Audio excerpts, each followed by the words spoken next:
What is going on, guys? Mike here with Chit Chat Gaming. So today I want to talk about a couple games that I actually recently here picked up for Nintendo Switch. June has been a crazy month for video games. We've had Ratchet and Clank. We've had Dark Alliance as well here too from the Dungeons and Dragons series. We've had lots and lots of different Nintendo Switch titles, like I showed you just like not that long ago here. I did a Worms review. I did the Strange Brigade review. I did the Super Magbot review as well here too. But either way though, it's been a pretty big month for gaming in the month of June. And July is looking just as big with like games like Skyward Sword remake or remastered coming out for Nintendo Switch as well here with a lot of other games as well here too. And of course the fall and such just looks like it's going to be absolutely incredible. So today, like I said, I want to talk about a couple games I picked out that came out on the same day this past Friday, June the 25th. And the first one I'm going to talk about here is going to be a game that a lot of people have been looking forward to, and it's going to be Mario Golf Super Rush. Now, I really enjoy the Mario Sports series. I didn't really get into Mario Tennis. I do own it on my Game Boy Color, and that was the last game that last installment, I should say, of the Mario Sports series that we have had on Nintendo Switch here. I was, a lot of people, including myself, was really hoping for a new Strikers game or even like the baseball game or something like that here. But it's okay though. I would take the golf game because I played it quite a bit here on my 3DS with Mario Golf World Tour, which is a fantastic game on the Nintendo 3DS. Now there is a lot of similarities to the game, but there is some differences as well here too. These are not going to be reviews of the game. This is going to be just my general thoughts. I'll show you guys some gameplay as well here too. So with this game here, you have your basic modes, like of course like the regular standard golf. You do have online play as well here too. You have a split screen local. There is actually a new mode, or kind of a new mode I should say. It's the speed golf mode where you actually get to hit the ball. You get to run to the next ball here, which is really cool. I enjoy that a lot.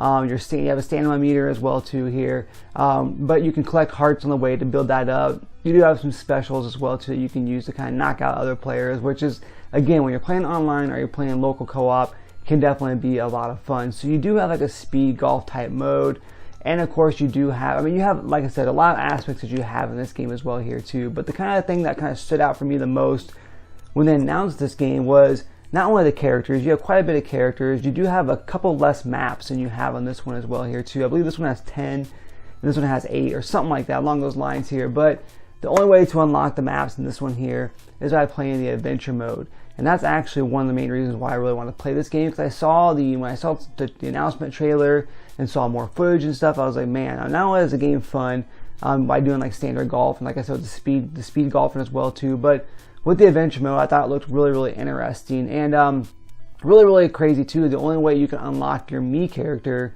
is by actually completing the adventure mode, which is about like a 5-hour campaign or something like that here. Now I was really excited to play it, especially when I first started. You kind of like start off in your home and stuff like that, and it kind of seems like a Pokemon game because you start off and you have a Birdie in there, and she's basically trying to train you and such as well here too, so you can go against so many of the other different characters. And she's kind of like the mom in Pokemon. Like I said, you kind of start out, you wake up, and you're off to your adventure here. And you get to actually go and talk to different NPCs as well too. Not so much in depth like Pokemon games are, but you at least get to walk around and stuff, and then you have a map and everything, so you get to actually walk around and visit everybody. But the only thing that kind of really turned me off about the game was that there's lots and lots of like training. It almost feels like a tutorial mode, which is okay for people who haven't played the game, but if that's going to be the case, just throw a training mode.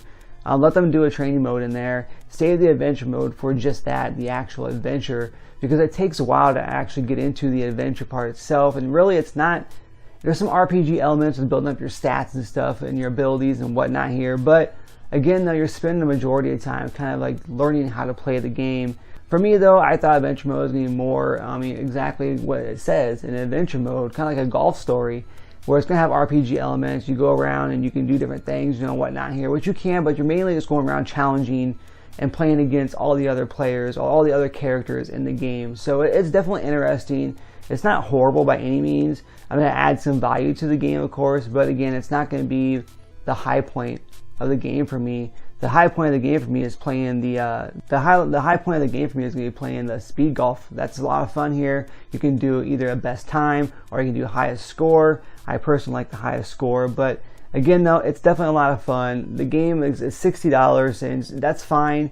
You know, a lot of people are saying they expect it to be like $50 at least, which might have made some sense. But I mean, it is a brand new Mario Golf game for Nintendo Switch, so I'm okay with paying the $60. And really, again though, it is a lot of fun. It looks fantastic. It plays great. If you're into the Mario Golf games, you're really going to enjoy this. But don't expect to have, it's really weird too, don't expect to have everything that you had in Mario Golf World Tour in this particular game. Like I said though, you do get that initial speed golf, and you do get that adventure as well here too. So would I recommend this game? Absolutely. It's still fun, but it's missing some key points.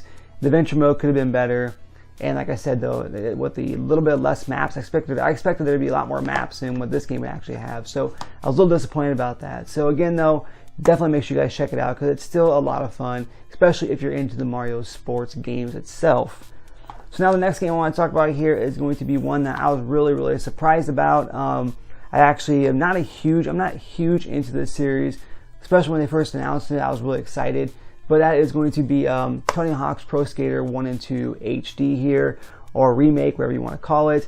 When this game was first announced, everybody was waiting for this game to announce. I believe they announced it last year at the Summer Fest, if I remember correctly. I remember I was like, everybody was predicting it, everybody was really waiting for it, and when they announced it, everybody was hype. I thought it was great. I was really happy for all those people who really got into this game back in the day. Now, I grew up around the time, you know, I'm an 80s or a late 80s, 90s person, so I played the original Tony Hawk games back on the PlayStation.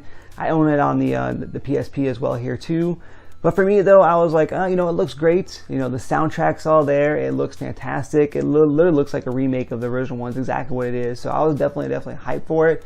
But I was like, when they first showed the announcement trailer, there was no Switch logo, and I was like, man, they're definitely missing it. You know, they're missing a big opportunity if they don't put this game on Nintendo Switch, considering it's a portable console. I think it's going to sell like crazy. So they did announce that. The game came out in September of, I want to say, it was September 2020 maybe, or 2019. I can't remember. Anyways, it came out here, and it might have been last year. But either way, though, when it came out, though, it was not on Nintendo Switch. It was on the Xbox, the PS4, etc., PC, and everything here too. And now here, as of this past Friday, the game has officially released on Nintendo Switch. And I'm going to say this right now, the game looks absolutely fantastic. Yes, it runs at 30 FPS, which is fine, because I know a lot of people that's a no-go. It's just an absolute, bad deal, because they need to have it run at 60 frames per second. But as long as it runs at a 30, like a solid 30 frames per second, then I'm okay with that. And for the most part, this game definitely does. There might have been some dips here and there, but like I said, for the most part though, it's still going to look great, and it still runs absolutely fantastic. I want to say in dock mode it runs at 720, and then in handheld mode it runs like at 564 or something along those lines here. But the game is definitely a lot of fun. It's everything that you wanted from the Tony Hawk series. All the maps and such, all the tricks, the soundtrack is there, and everything here. But I have to say that I'm so freaking impressed on how this game actually looks and runs on Nintendo Switch. It's definitely a great port. It's a lot of fun in handheld mode, which is definitely one of the reasons why I actually got the game in the first place, why I wanted to wait, because I wanted to play this game in handheld mode. But yes, again, it's safe to say that even though the game runs at 30 FPS, that it definitely still runs fantastic. It plays fantastic, and like I said, it looks fantastic. The game, another good thing too, is the game is only $39.99. If you get it at Walmart, you can get it for $33.88 or something along those lines, which is definitely a hell of a deal for this game here, considering that all the content you're getting with the first game and the second game. Of course, all the maps and such. I'm not the greatest at Tony Hawk, so I'm learning as I go. I've not played these games in so damn long, but again, I was never the best at these games here, but I do enjoy them. I enjoy the soundtrack. It does have online as well here too, so that's in there. The multiplayer is in there as well, so everything that you wanted from the Tony Hawk series is in this game. Again though, I gotta get better at the game, so I will though. It's just, like I said, gonna take a matter of time here. So I'll show you guys some gameplay. You'll see some gameplay here. Like I said, I'm just basically showing you how it looks on Nintendo Switch here. So again guys, let me know what you guys think here, down below in the comment section. Did you pick up either one of these two games here, Mario Golf or Tony Hawk's Pro Skater 1 and 2, HD remake for Nintendo Switch? Of course guys, make sure you like the video if you choose to, make sure you subscribe to the channel, and make sure you turn on that bell notification to keep updated with all things that is Chit Chat Gaming. And as always guys, happy gaming.